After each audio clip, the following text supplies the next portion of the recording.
রব্বুল আলামিন তার নবীর মাধ্যমে পৃথিবীতে শান্তি আর শান্তি প্রতিষ্ঠা করেছেন।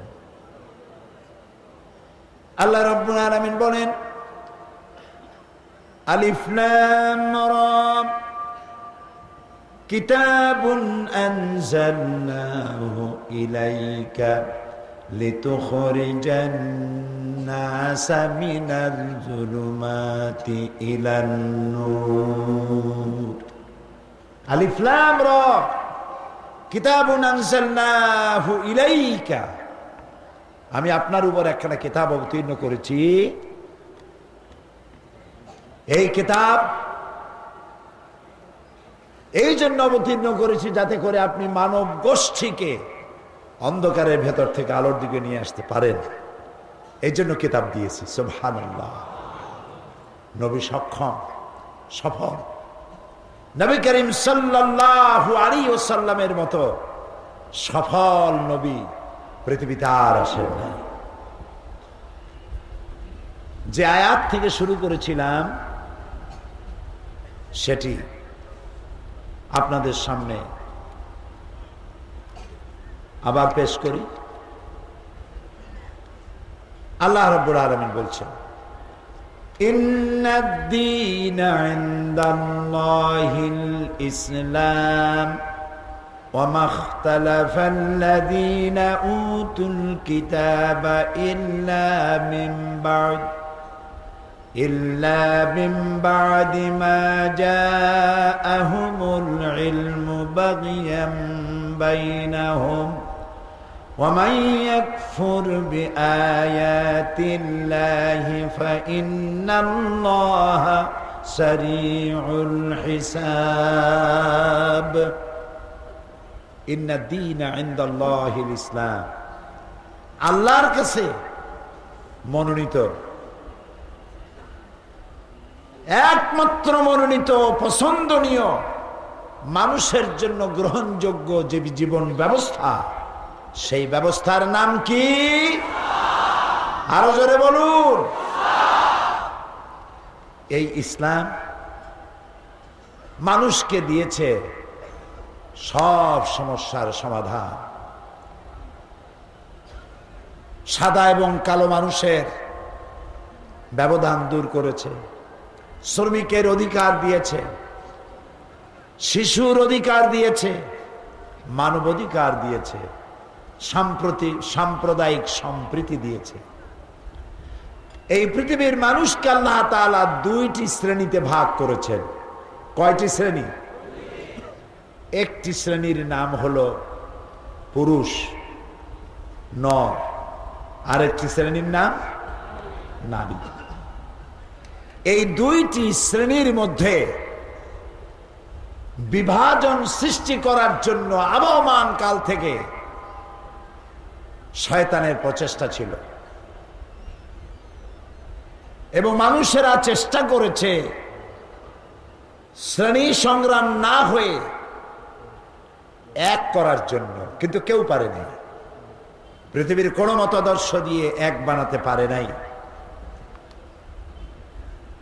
নারী এবং পুরুষের মধ্যে সম অধিকার সৃষ্টি করেছেন কেবলমাত্র আল্লাহ তাআলা। কে করেছেন? কে করেছেন? আল্লাহ তাআলা। এই যে কোরআন, কি নাম? কোরআন। এই কোরআন শরীফের ভিতরে আল্লাহ তাআলা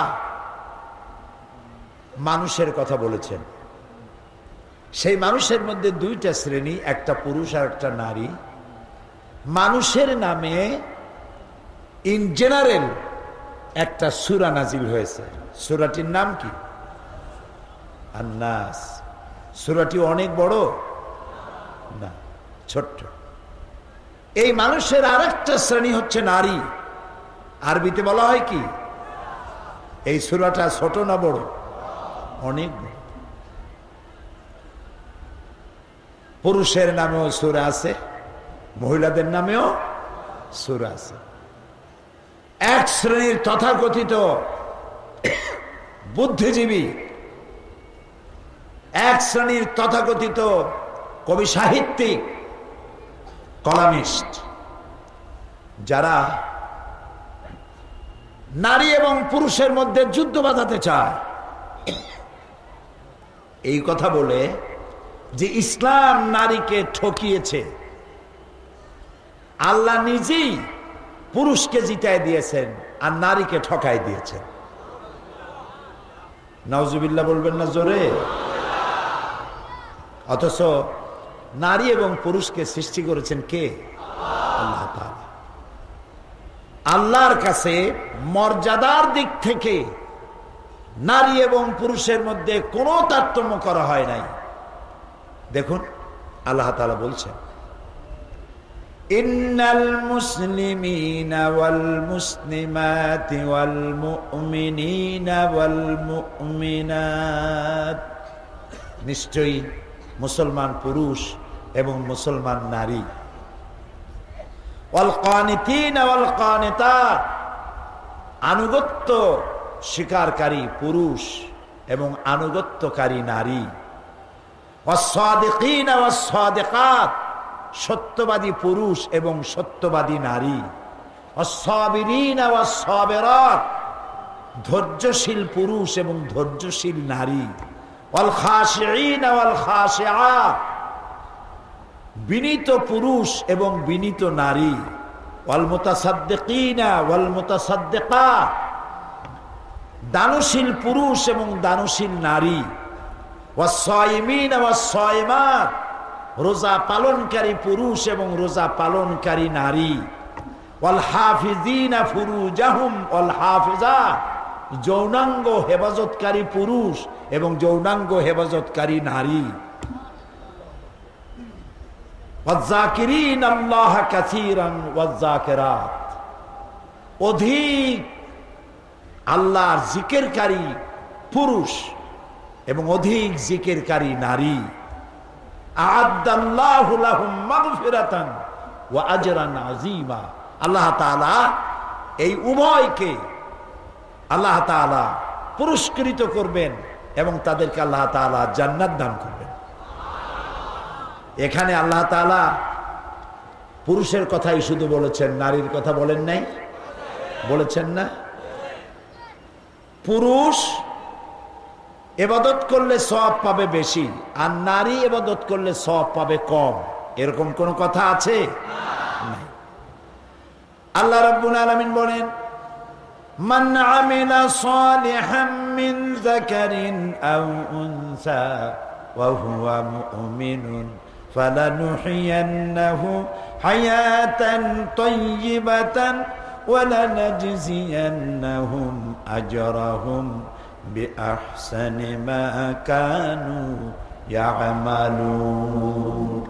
আল্লাহ তাআলা বলেন, পুরুষ এবং নারীর মধ্যে যারাই ঈমান আনবে এবং ভালো কাজ করবে তাদেরকে আমি পবিত্র জীবন যাপনের সুযোগ দিয়ে দিব আর আমি তাদেরকে শ্রেষ্ঠ পুরস্কার দান করব, উভয়কে দিব।